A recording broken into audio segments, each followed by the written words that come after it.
my goodness.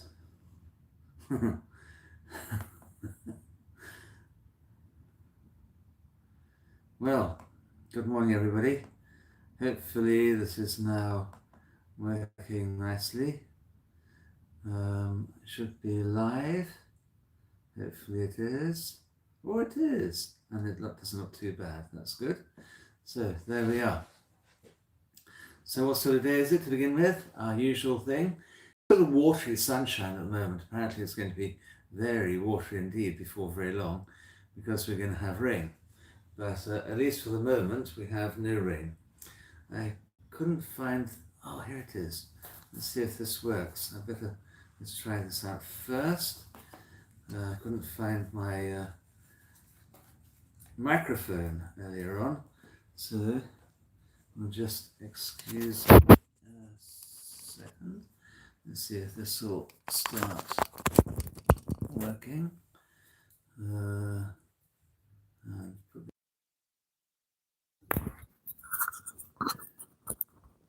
Right, I wonder whether you can hear me. Let's put this on there. I'll just turn the sound up for a moment and see how candid I am at all these things. Is that working now? I'll just turn the... Oh, yes, that's working. That's better. Okay.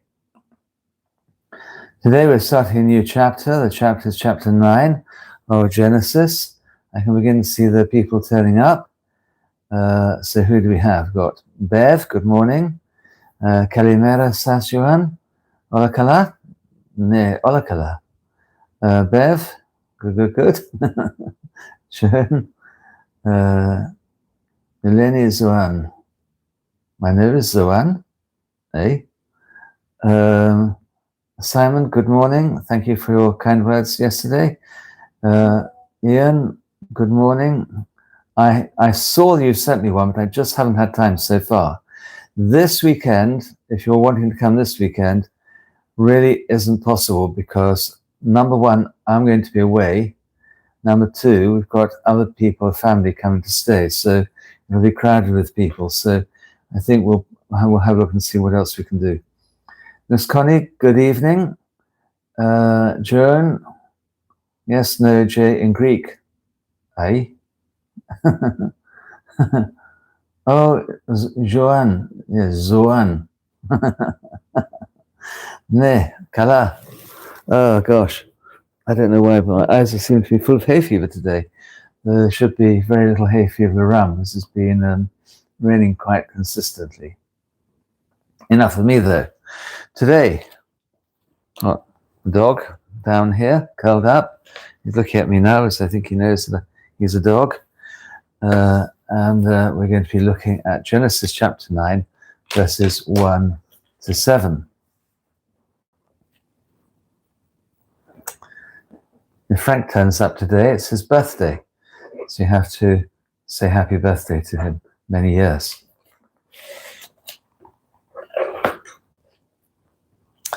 Thus God blessed Noah and his sons and said to them, increase and multiply and fill the earth and have dominion over it.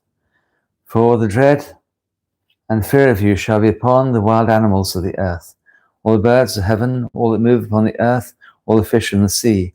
I have put them under your authority. Every moving thing that lives shall be food for you. I have given you all things, even as I did the green herbs. But you shall not eat flesh with its lifeblood. Surely for your lifeblood I'll demand a reckoning. From the hand of all the wild animals I require it, and I require the life of man at the hand of his fellow man. Whoever sheds man's blood, by man his blood shall be shed, because I made man in God's image. So then, increase and multiply, and fill the earth, and have dominion over it. Okay, so verse 1, thus God blessed Noah and his sons, and said to them, increase and multiply, fill the earth, and have dominion over it. You will remember before in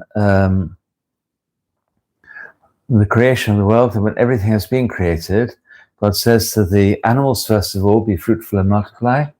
And then he says to Adam and Eve, also be fruitful and multiply. And this goes back to the general idea that this is a recreation of all that God's made in creation to begin with. So it's not a complete start again. God has preserved from the earlier part something into the new part, into the new heaven and new earth. So Adam and Eve are first of all blessed, and now they're, I think it's the 12th generation, now blessed all over again. Noah and his sons, and presumably their wives as well, blessed to go and increase and multiply. This idea of increasing, multiplying is more than just being more of you, but it's also to do with having dominion. Have dominion over the earth, fill it and have dominion. So be kings and princes and queens and princesses over the entirety of creation. So it's a high calling that humanity is brought to. It's a royal calling. It's a type of priesthood as well, to have that type of dominion, which all people share, whoever they might be. The royal priesthood is, of course, the priesthood of all those people who are baptized. Then verse 2 and 3. For the dread, and it should be the dread of you and the fear of you shall be upon all the wild animals on the earth, all the birds of heaven, all that moves upon the earth, and all the fish of the sea. I have put them under your authority, as it says in the Hebrew, into your hand. Now, that is an interesting two things there, isn't there? First of all, there's a change. Previously, you remember, the Lord made creatures to be friends with Adam, to be his companions, so that he was not lonely. And now there's a change in that relationship, from being friends and companions to being under authority and to being creatures that have dread of humanity. They have good reason to be dreading humanity, as we've seen throughout all ages. And what does it say about this, though? I have put them under your authority. Now remember, there should be the authority, put them into your hand. There should be a kindly and good hand, but usually it's an oppressive and cruel hand.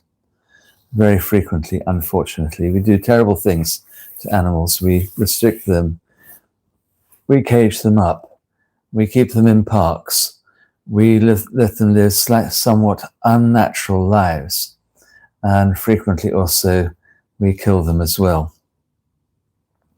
Okay? They have become food for us as well, as we see in the next one. Every moving thing that lives shall be food for you.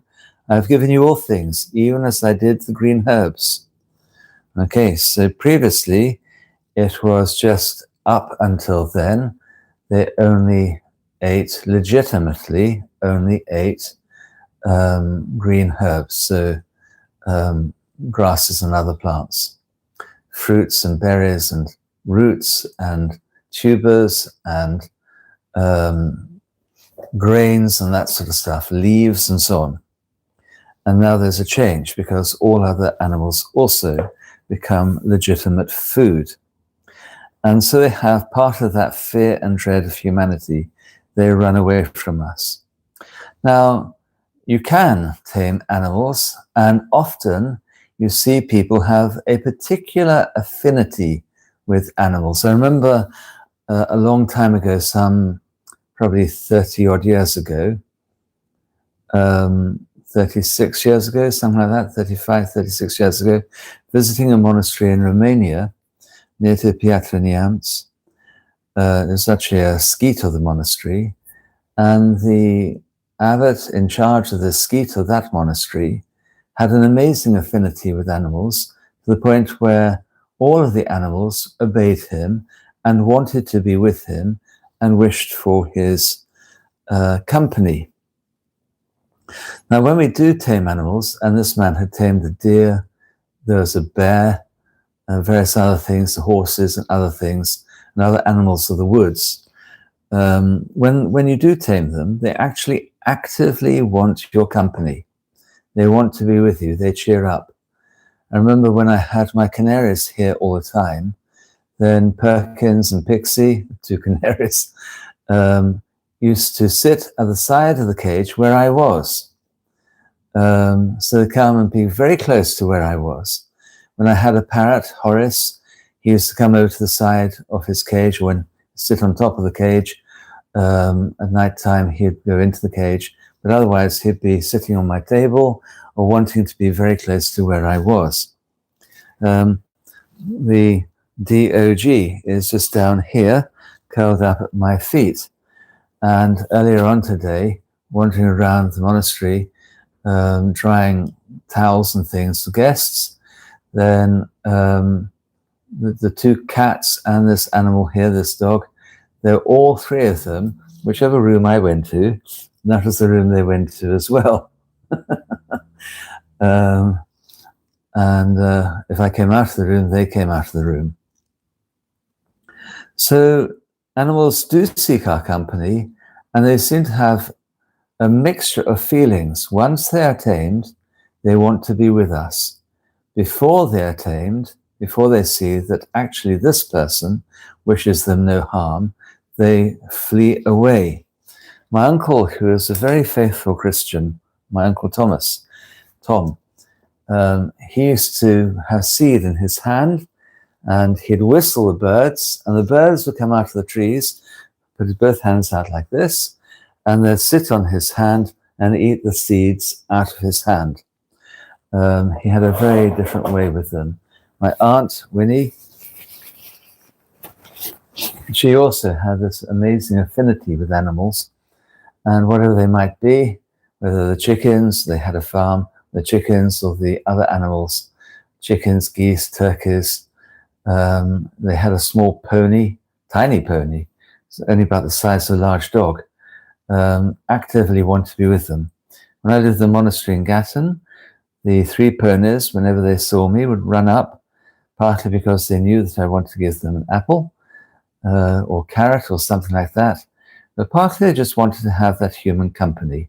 They do the same to the other people who are also living there. So we have authority over animals. Animals are given into our hand, but this does not allow for cruelty. We're not to oppress or treat cruelly any animals at all. They're under our authority as we are under the authority of, in this country, Parliament and the law, and even Parliament and the law, even the king, even the king's family are under the authority of the law and the crown. We have that authority, but it does not allow for cruelty. This is why it is that the party of people I was with, all of whom were Christian, when they saw the terrible cruelty being meted out to animals and human beings in Egypt when I was there over a year ago, and it's a recurring nightmare for me, horrific cruelty being meted out to animals, horses, donkeys, mules, dogs, cats, camels, even cattle and sheep and so on. There's no way at all to treat animals. There's no way to behave. Neither, for that matter, does authority allow for other people to go in dread of us either. We are, all of us, one family. We'll come back onto this. We have authority over animals, and they flee in dread from us. Other human beings should not flee in dread from other human beings. So there are types of authority that's wielded by certain governments and certain dictators and others that cause fear and dread in other people. And when that fear and dread is caused in other people, then you know that person is not exercising their authority in a legitimate way.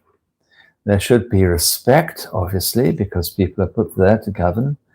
There should be authority that is given in a kind, direct, not patronizing, but paternal or maternal way, because people need leading, but in a way that respects the dignity of all people who have had that same authority to have authority of the creation given to them. Okay, all one family. This not allowing for cruelty, whatever it is, all animals are given for food, and this is then repeated in Acts chapter 10, verse 9. Now, all animals are given for food, but that does not mean to say we have to treat them cruelly either. And whether it is boiling lobsters alive or letting fish suffocate to death rather than killing them in the holds of big ships, or freeze to death because you put ice all over them, or whether it's gassing animals with carbon dioxide, which causes great pain to them, or whether it's cutting their throats, either for halal or for kosher food. These are acts nowadays of cruelty. At one point, the gassing, the cutting of throats was done because that was the best way of killing them and the least painful, so they thought. But we now know much better than that. And there's nothing that God wants in terms of treating animals in a cruel and horrific way. Neither should animals be subject to seeing other animals being killed before they themselves are killed. They do understand. You only need to go past a slaughterhouse when pigs are in there to hear them shriek, to know that they know what is coming their way. Okay? So I remember my father had a big notice in the laboratory that he ran for a while. There's a big notice said, always be kind and gentle to animals, even when you have to kill them. And I remember being quite shocked and surprised by this, but even when killing them, even when killing for food, we must be kind and gentle to those creatures, and pay them the respect that is due to them as sentient beings. It's one of the main reasons, actually, why I don't really eat meat. There are no good ways of killing animals in the mass slaughterhouses that we have in this country. When I was assured that the animal was taken and slaughtered on the farm and had no idea that anything unusual was happening to it that day, then I'd buy one sheep per year and eke that out. But there's a lot of cruelty now, which I cannot pay for myself.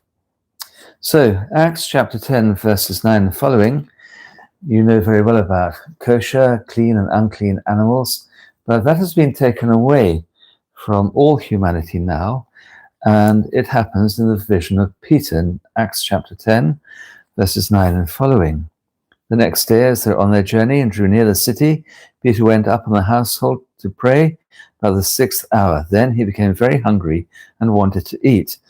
But while they made ready, he fell into a trance and saw heaven opened and an object like a great sheet bound at the four corners descending to him and let down to the earth. In it were all kinds of four-footed animals of the earth, wild beasts, creeping things, and birds of the air. A voice came to him, "Rise, Peter, kill and eat." But Peter said, "Not so, Lord, never eaten anything common or unclean."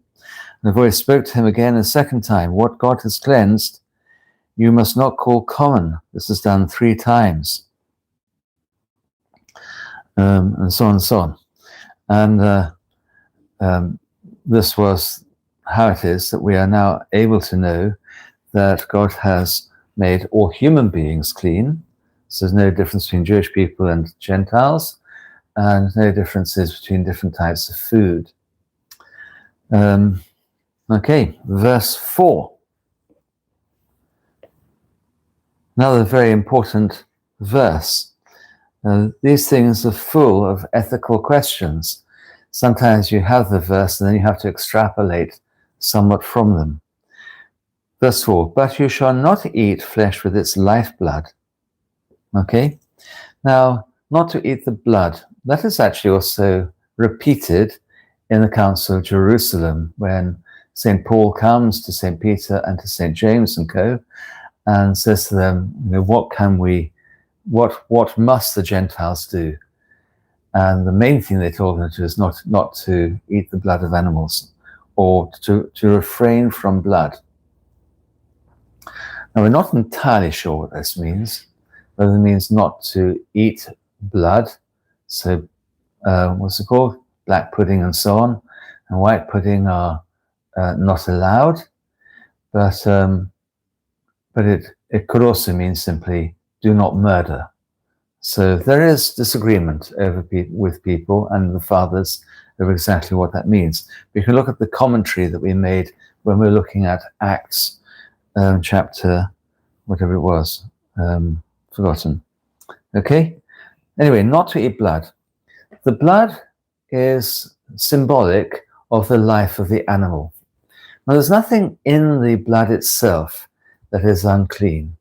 The blood is a reminder that this animal has shed its blood for you, so you can eat it. And whilst you may eat creatures, we must never treat life as cheap. That animal, that chicken, that cow, that sheep, that goat, that pig, that rabbit, that duck, whatever it might be, that turkey, liked being alive. It enjoyed its life and wished to maintain it. It's an interesting thing to see on a beautiful, warm, sunny day, all the cattle lying down in the field, enjoying the warmth of the sun on their bodies just in exactly the same way as we do. They love being alive, and therefore we must not treat their lives as being cheap. My sister is always somebody very strong on this. If anybody thinks about wasting any meat, she always says to them, that animal died for you. Eat it. Okay? Now, for sure in this story, there has been a devastating flood, but that flood was not so much to destroy things as to purify the earth. And despite the flood, life is holy, sacred, precious, and to be honored. And therefore, whatever we do to any living creature, whatever sort it might be, whether with or without a backbone, if we're planning to eat it or kill it, we must do so in a way that is humane, kind, gentle, inflicting as little pain and suffering and fear on that animal as possible. As simple as that. And I remember a young man who worked in a slaughterhouse not too far from where we are now, where I am now, about 40, 50 miles away. He said to me he gave up working in the slaughterhouse and his job was actually to kill the animals, to put a bolt through their heads. And he went down the ramp to where the animals were being stored and realized the animals all knew exactly what was going to happen to them. And he looked them in the eye and he could see their fear. And from then on, he could not work in that place. He immediately resigned his job and gave up eating meat. So there we go. When we act in a way that is humane, sometimes we act in a way that means certain things are just simply not possible for us. I'm not incidentally telling you to be vegan or vegetarian, not by any means at all. I'm not vegan, I'm not vegetarian. But always check that the creature you are eating has been grown in a good way and killed in a kind way, and then every part of it should be used in a way that is befitting something that is in itself a sacred being. Okay, verse 5. Surely for your lifeblood I'll demand a reckoning. From the hand of all the wild animals I require it, and I require the life of man at the hand of his fellow man. Okay, so one of the interesting things about being human is that, generally speaking, other animals don't eat us. We're not daily being predated by lions and tigers and leopards and crocodiles and other things, even sharks and stuff. It's very rare indeed for a human being to be eaten. And it appears that ever since Homo sapiens walked on this earth, it has been very rare indeed for animals to eat us. I remember reading the part of the biography of a man called Jim Corbett, Anglo-Indian.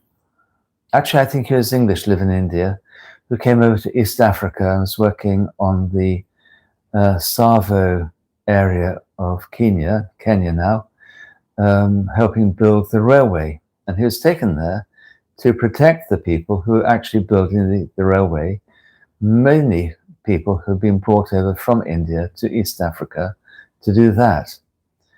And in each case, when there was a man-eating lion, there was something wrong with the lion.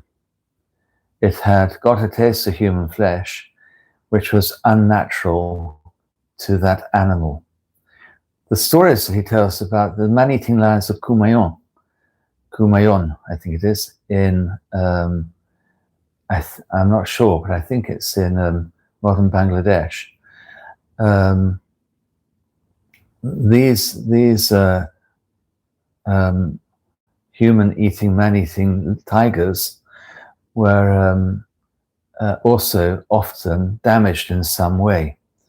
You call them a brute.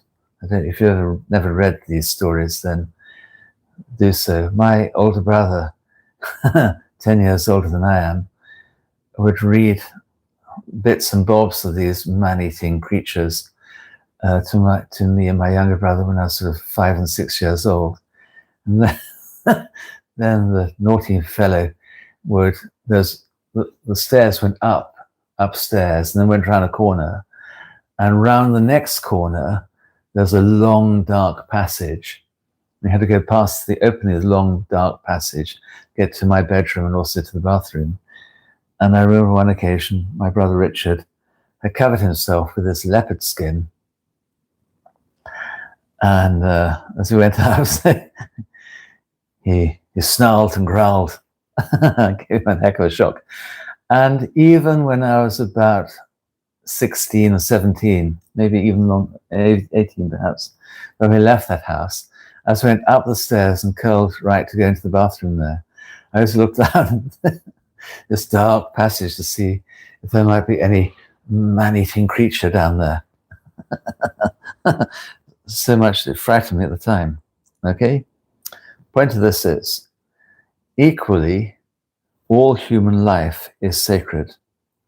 And whether humans or animals kill another human, then God requires recompense of that. He requires a reckoning. Okay? To repeat, the flood was to purify those people, the earth of those who were already spiritually dead. It was not primarily to destroy. Good morning, Philip. Hope you're feeling well. Not primarily to destroy. That is not the purpose. So this one goes on in verse 5. Verse 6. Whoever sheds man's blood by man, and the word there means human beings, not male human beings.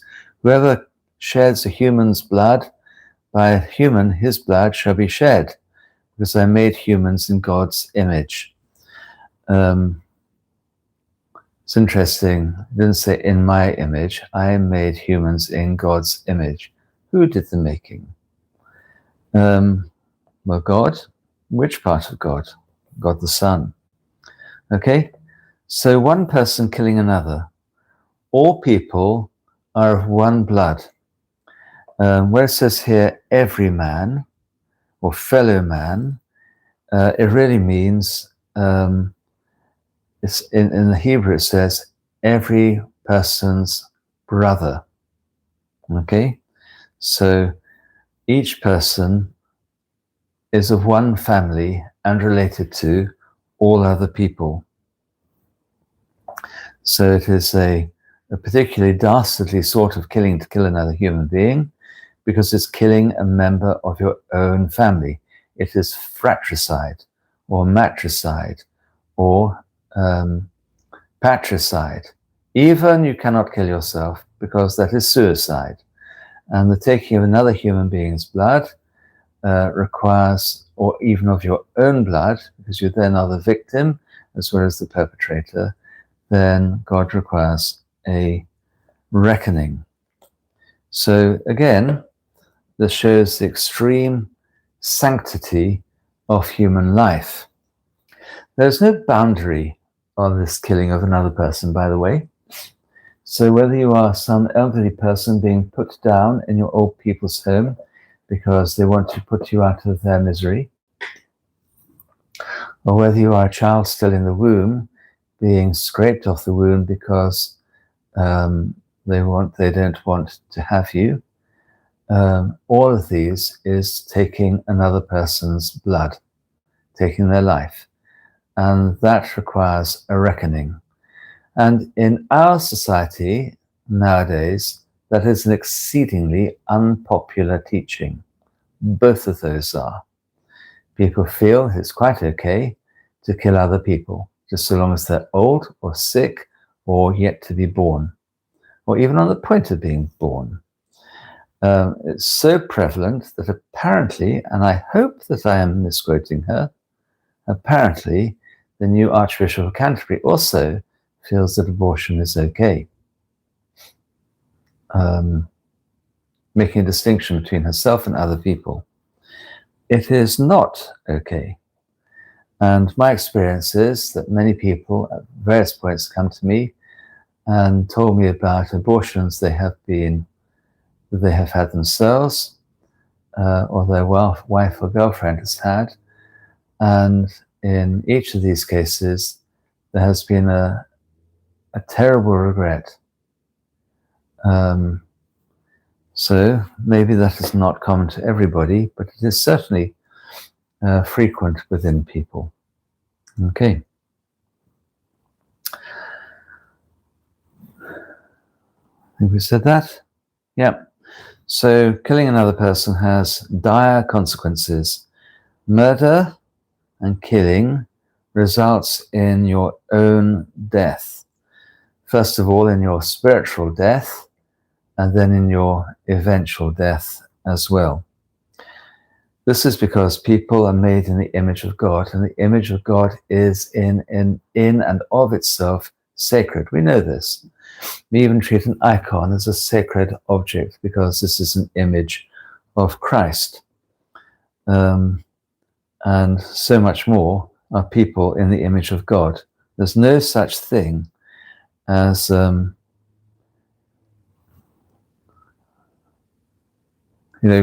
such thing. What is it exactly wanting to say? Every death is consequential, whoever that person who is being killed is.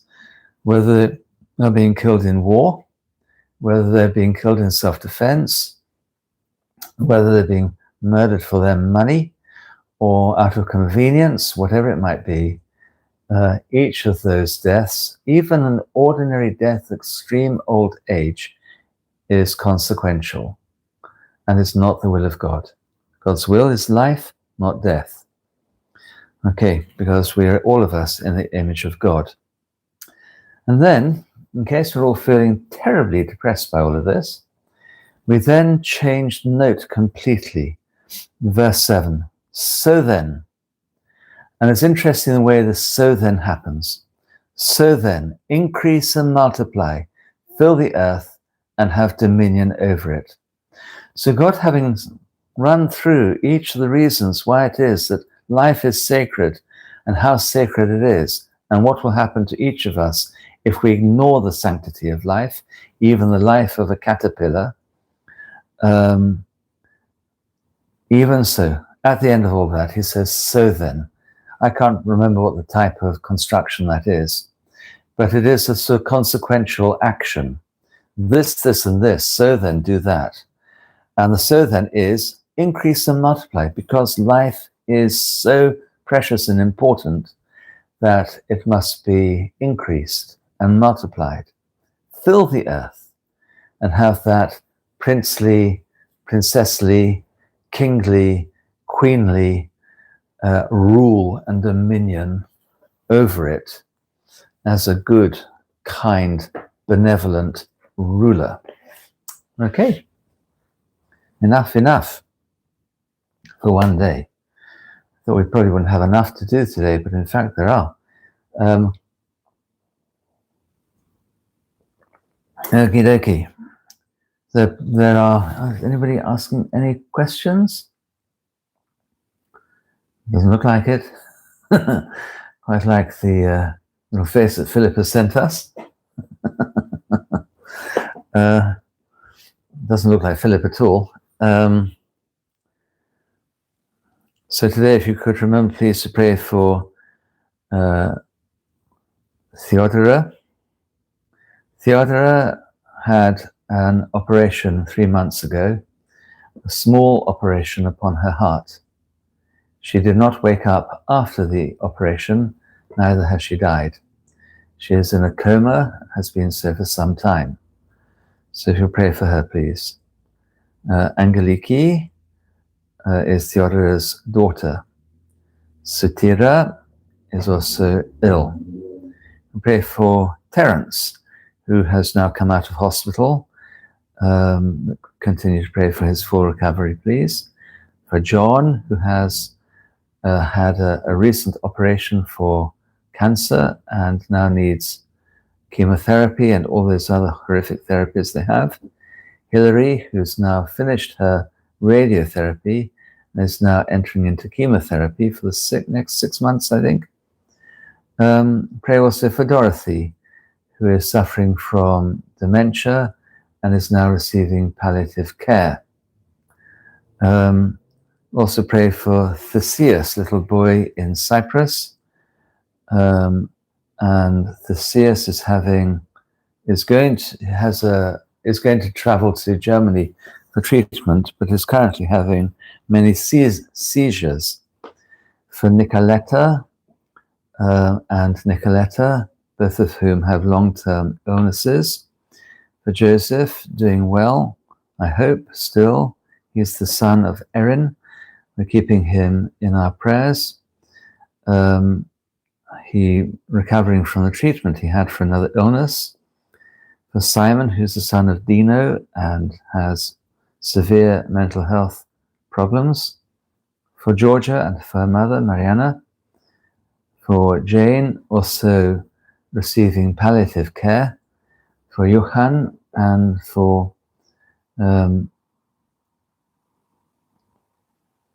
Theodore, sorry. Also pray for Ita, recovering from 2 mini strokes. God bless and keep her. Okay, keep in our prayers, Brother Ian. And Miss Connie says, my husband joined your lesson first time tonight. Oh, good evening, Miss Connie's husband. It's very nice to have you there. Sitting with your feet up against the warm fire, enjoying the spring air, I hope, with windows open maybe. Chasing off those kangaroos. What else do they have in Australia? They're funny little bears. What are they called? Koala bears. Tasmanian devils live in Tasmania. All sorts of critters. His name is Andrew. Good evening, Andrew. Your prayers.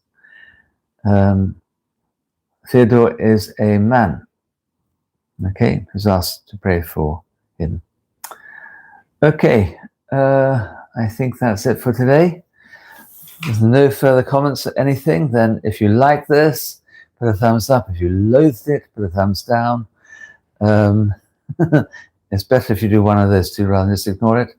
You're more than welcome, if you want, to click on the share thing, or on the subscribe, or on the bell, and there are different sorts of bells apparently. And then, God willing, we shall be looking at this again tomorrow. We'll get to the end of chapter 10, then we're going to miss out a few chapters and go on to the life of Abraham, which will be towards the, so miss out chapter 10, go on to chapter 11, Tower of Babel and all of that. Koalas, no, they're not bears. They're marsupial something or others. Wonder what they're really related to. Dingoes. Aren't they marsupials as well? You have dingoes in Australia? I think so. Cockatoos. Black widow spiders. I think whatever's not edible will kill you in Australia. Is that true? Even the plants. Gosh. Ortho Brit, thank you very much. God bless you and keep you for that. Right. Time I left you and cracked on with something else. So, God willing, tomorrow I had thought about my Australian. Oh, they have a nice little plant too. It looks like a kangaroo fingers. I can't remember what it's called now. And brown snakes. God bless you and keep you. No, I don't like spiders. All right, okay. I think young Jolly there, beginning to see that it's time for he and I to have a quick game. So he's waking up. Hey, Jolly, you waking up? Giving yourself a good stretch? There's a good fellow. There we are. God bless you and keep you. Keep on saying to him, let's remember that his ancestry was a wolf. They'd have murdered their puppies had they only known. Right, okay, God bless you and keep you. Bye-bye.